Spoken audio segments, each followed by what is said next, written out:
नाही या सगळ्या संदर्भात? बघा, सरकार ही जे काही आपत्ती आलेली आहे ही मानवनिर्मित आपत्ती आहे, नैसर्गिक आपत्ती नाही.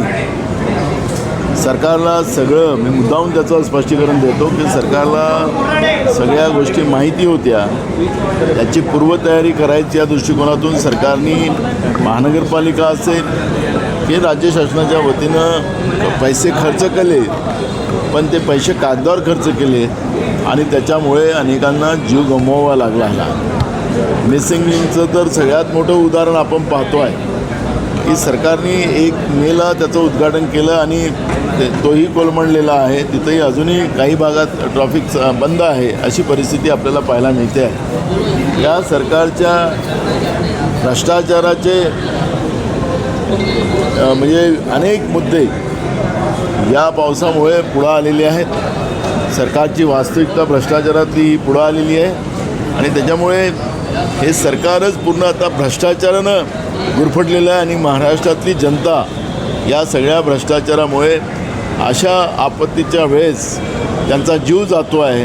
हेच या महाराष्ट्राचं आता दुर्दैव आहे असं आम्ही म्हणतो. वारीसाठी जे वारकरी निघाले आहेत ते पुराच्या पाण्यात अडकले आहेत, त्यांचं जे खाणं सोबत घेतलं होतं ते देखील वाहून गेलं आहे.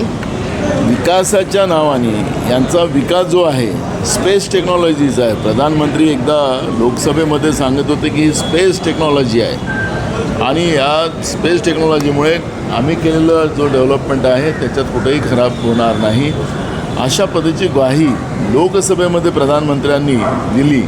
आणि आता हे स्पेस टेक्नॉलॉजी आपण पाहतो आहे की महाराष्ट्राची जी परंपरा असलेलं वारी जी परंपरा आहे ही हजारो वर्षाची आहे आणि एकात्मतेचं एक दर्शन विठुरायाच्या दर्शनाच्या निमित्तानं आपल्याला पाहायला मिळते आहे. आणि म्हणून ही वारीची परंपरा जी आहे ती मोडकळीस कशी येईल आणि त्यांचे रस्ते कसे अडवता येतील याच्यावर या सरकारने प्रयत्न केला आणि त्याचा वारीवर परिणाम झाला असं म्हटलं तर वावगं ठरणार नाही. या वारी काही आता आजच्याचा नाही. हा पाऊस जो आहे याच्यापेक्षा मोठा पाऊस पहिल्याच्या काळात पडायचा, अलीकडच्या काळात पडायचा आणि एवढ्या छोट्या पावसामध्ये आज रस्ता आणि तिथली परिस्थिती आपण पाहिली तर वारकऱ्यांना त्यांच्या त्या रस्त्यालाच थांबवून टाकलेलं आहे.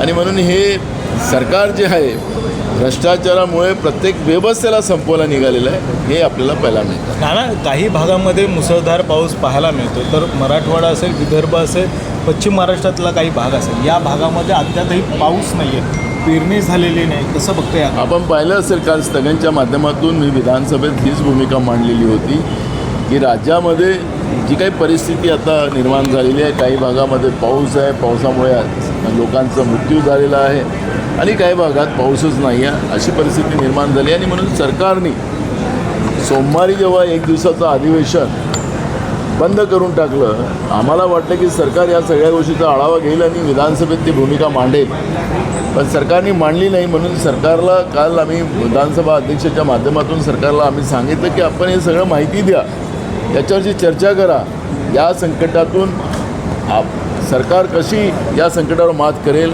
आणि शेतकऱ्यांना आणि सर्वसामान्याला कसा न्याय देईल.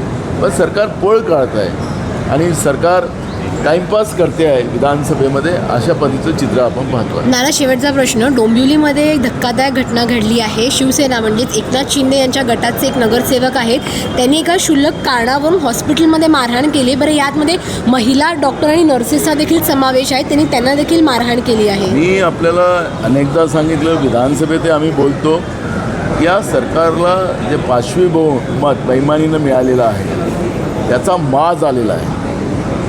भरपूर पैसा भ्रष्टाचाराने कमवलेला आहे. यांना असं वाटतं की आता आम्ही शासक झालेलो आहोत, जनतेच्या कामापेक्षा यांच्या व्यक्तिगत कामाचा इंटरेस्ट त्या ठिकाणी जास्त आहे. आता महिला डॉक्टरला आणि नर्सेसला मारायची मजलसुद्धा या महायुतीच्या नेत्यांच्या आता कृतीमध्ये आपण पाहतो आहे. हा सावित्रीबाई फुल्यांचा महाराष्ट्र आहे, या हऱ्यागऱ्यांचा नाही. आणि तुम्हाला काही परमनंट आम्ही सत्ता दिलेली नाही या महाराष्ट्राच्या जनतेनं, हे पहिले भान या लोकांनी ठेवलं पाहिजे.